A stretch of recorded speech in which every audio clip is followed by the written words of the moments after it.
Good day, everybody. I want to spend a few minutes today to talk about fear. What is it? And I'm feeling really strong in my body today. Lots of contraction in my body, especially behind my heart. I talked before about myofascia. Myofascia is a part of fear, as far as I'm concerned. It gets in your myofascia and then it's tight. So right now I'm feeling a tightness in my chest. It's not a crushing, but it's kind of like a contraction. And that's the myofascia in between your ribs and all in there. And it's a form of protecting you. It's kind of making you ready for the worst that isn't happening in this moment, but is protecting you. So fear is the opposite of love. Let's start there. And basically it's kind of letting something that's not, usually fear is prior to something. You get into a different state when something's actually attacking you or hurting you in the moment. But fear is something that's in a thought or in a connection to a past experience, to trauma, to government organizations, to people that have harmed you in the past. And it goes into your system, and you try and protect yourself by what we call hypervigilance. So hypervigilance is, for example, have you ever had a spot where it's like dead quiet and you're afraid, and then you hear something, you're just waiting for something to click or clunk or whatever, the fridge turns on or whatever, and you're like instantly fearing the worst because of that hypervigilance. Well, these states are low vibrational states. They are basically us being taught to believe that something that hasn't already happened, or that something that isn't happening could happen. And now you have to take countermeasures or whatever to constantly not do that. Oh, I'm afraid of the tax man, so I got to pay my taxes on time. I got to pay my bills. I got to do all this kind of stuff because you're worried that somebody's going to come and take your home or harm you or put you in jail or whatever. And yes, there's been people that have had those experiences, but have you actually had that experience? Or is that experience even real? Maybe it's just a urban legend or something that somebody trumped up to scare people. So we're living in a world filled with these things that could happen to us. Here, big ones like a nuclear war could happen over in Russia or something. We're afraid. What if there's a solar flare? What if there's all this kind of stuff? We end up just living in a contraction of something that you can't change. If that happened in the world and you're an infinite being, you didn't come here to get blown up or whatever. You came here to have an experience. But that fear that's injected through the media, through television, through stories, through urban legends, etc., has been very carefully woven to keep us in a fear state, which is low vibration. So as I spoke earlier, I have this contraction in my chest. To go in and say what it is, I'm not sure. It's a whole bunch of different things, like am I going to run out of money? Do I have debt and is it strangling me? Or had a divorce and was I a good person in that, or whatever? Am I hurting my kids? Is my business going to come back? What's going on in the world with the V and all these things? And it's a fear. And the news and the media and the pokes and the people being afraid creates a fear.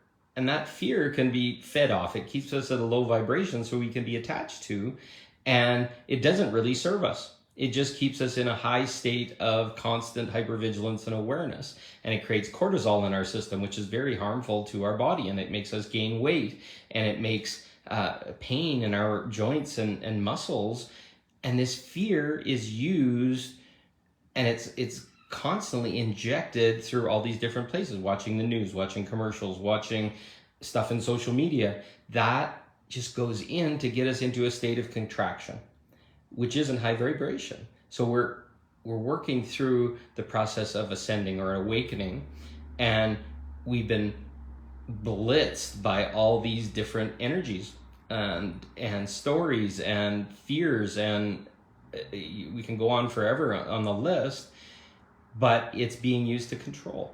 So what I'm having to learn to do is accept the fear that's in my body. Part of it's just grown from childhood and past life experiences, lineage trauma, etc. All creates fear in us that says we're not good enough, we're not worthy, this isn't going to work out, oh, you're going to die, blah, blah, blah, blah, blah. These are all things that are inside my head and in my story, and I got to sit with them, because most of those things were programmed in when I was a child, or I was very young, and I had no conscious way of evaluating whether that was really my truth or just a collective truth. So the fear that's showing up right now is pushing us to go back and look and make some new decisions. So is this fear real? Well, fear, some people call it the acronym of false evidence appearing real. So is there somebody going to crash in my door right now? Is the police after me? Is whatever? No, I'm a good person. I pay my taxes. I do my bills. I do my best to satisfy credit card debt and other things. But yeah, the world changed all around me. So I'm walking in a world where, oh, is the mask going to come back? Is this going to come back? Is that going to come back? And I have to be very consciously aware and in what I call self-mastery. So choosing a better thought. Oh, that thought comes in. We got to start looking at them like clouds that just kind of come in, just observe them, don't engage with them, and let them pass through. And then start to ask yourself, okay, well, what created this fear? Why do I believe this is real? Why do I feel powerless against it? And then you start to take your power back. You start to say, okay, nobody's going to attack me. I deserve to have a home. I deserve to have money and food on my table and look after my kids and all these things. But in the programming, it's like, oh, if you don't have a job, you don't have that. Oh, well, jobs have pretty hard to come by in my line of work right now, and my business was destroyed. So fear, why did this happen? Well, it's an ever-ending, nattering little story of that fear just going, it just tries to destroy you, and it'll put you into a little ball. So now, instead of letting it go into a little ball, I have to learn to breathe. And that contraction that's in my chest, in my myofascia, that's making me just want to bolt or triggered, it starts to move. I like to do a square breath. So it's like breathe in for a count of 4, hold for a count of 4, breathe out for a count of 4, and then hold for a count of 4 before your next breath. Get into that square breath. This is something that the military teaches people to handle stress and anxiety in combat. So we can use that to start moving the energy, starting to stir things up and start asking questions. Okay, why is this a fear? Has this ever happened to me? Do I believe this to be the truth? Why is it the truth? Do I have evidence that it is even the truth? Did somebody else happen to, or is it a story I heard?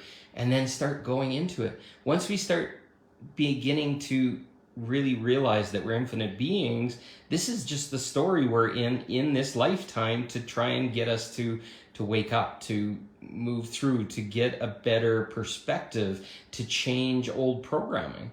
So don't look at it as an attack. Look at it as, okay, there's something I'm unaware of here that needs to be resolved. And it could take a while, because until that inner child part, the part that's aligning with that protector part of you has aligned with that's not truth anymore, it's going to try and constantly protect you. Also winning over the favor of that protector part. Like, I don't know, have you ever walked around and said, oh, something bad's going to happen, I feel like something bad's going to happen, and then you look back, how many times did that happen and nothing bad ever happened? And it does create the odd thing in our manifestation. Once we believe that something bad's going to happen, then something shows up to further reinforce this. So we have to be really, really careful. And it drives me nuts to watch people and say, hey, you got to change your complete mindset and blah, blah, blah, blah, blah. we're human beings here. You can't change and just say that's no longer truth until you really believe it in your heart, soul, and bones and body. So getting the trust of your body, getting the trust of your inner child, getting the trust of your system is the key to start. And then you can start to process things. It's like, does this really happen? No. Do I have to agree to it? No. Have I given consent to things that I never even realized I was giving consent to? You just start to ask these questions and then speak with your inner self, speak with your body, speak with your spirit, speak with those energies and start to say, okay, there's something wrong here. There's something that isn't alignment with my highest truth. My highest truth is I'm worthy and beautiful things happen to me. I'm a part of God. I'm light. I'm love, but we've been convinced we're not that. And you just start to slowly go back, use the breathing, get the energy moving, and then you're going to start to stir it. And you're going to start to realize that, that you don't like your life. You don't like these things that are going on. You're angry, it's frustrated or whatever, because you don't get an opportunity to let it go. And it's hard. So now it's time. We're getting pressured to let it go. We're getting pressured to breathe. We're getting pressured to look at a new truth, to let go of old programming, to let go of societal conditioning and let it pass through you. You can also lay down. Once you get comfortable with it, you can lay down and you can just let it pass through you. Ground yourself and just let it pass through your body, right through your bed or wherever you're laying on and into the ground and just let it go. It's not meant to all be untangled one by one by one by one. We'd be 1,000 lifetimes doing it. This is about letting go of everything and letting that fear pass through you, knowing that you could freak out and all these things, and just breathing and then sitting with it and realizing that's part of your inner child, that's part of your inner story that's going on. And then you sit with it and then you realize nobody's dying in this moment, nothing that bad is going to kill you. Then you start to breathe and then you say, okay, yeah, I feel this, and yeah, it doesn't feel good in my body. Why is it there? And then it points out things to you that you didn't even know were there in your body or in your beliefs or in past traumas or whatever. And then you get to go look at them. And like I said, you don't have to unwind them all, but you have to have a willingness to want better, to shift through, to rise up. And those things go into your intention and they will massively move you through it quickly. But if the things that are there, the pain's there, the suffering's there, the discomfort's there, the tightness is there, and it feels fearful or makes you want to panic, there's something to look at. So start looking at these times when these energies come to look at it. Use water, use cell salts, use Epsom salt baths, drink lots of water. We're pushing through all these literal toxins that are been caught up in our body from our story and our programming all our life long, and we're being asked to let them go. And it's easy to let them go, but you just got to have that willingness. Go sit with it. Pretend it's like a crying child, because that's a lot of times what it is, and just hold them and get their trust back and give them love and say you're worthy, and those are all going into you. So this isn't something that you can just throw at other people or try and get them to help. This is the inner work. This is shadow work. This is the darkest, deepest thing that you're going to do for yourself. But it also brings courage, and it also brings you back to the light, and your vibration rises, and you've seen the worst and the darkest and all the demons that are inside of you or whatever. Eventually you're going to be able to look at all of them without being afraid. You're going to realize that was a part of you, and you're commanding darkness, and you're now choosing better. So keep breathing, keep breathing, keep breathing. This is freaking intense. I want to die some days with how discomfortable this is, but it's giving me opportunity to see all parts of me and begin to self-master all these things. Choose better thoughts. Do not dwell. Do not worry. All these things, and breathe and just sit with all those things and realize they were the past and let them go. So I love you all. Just try some of these things. I'm telling you the truth from my experience. It's not some book or lie or whatever. It's the things that are working for me right here and right now. So I hope they help you, and I wish you well. You have a great day, and shine and breathe and move through this shit as quick as possible. See you soon.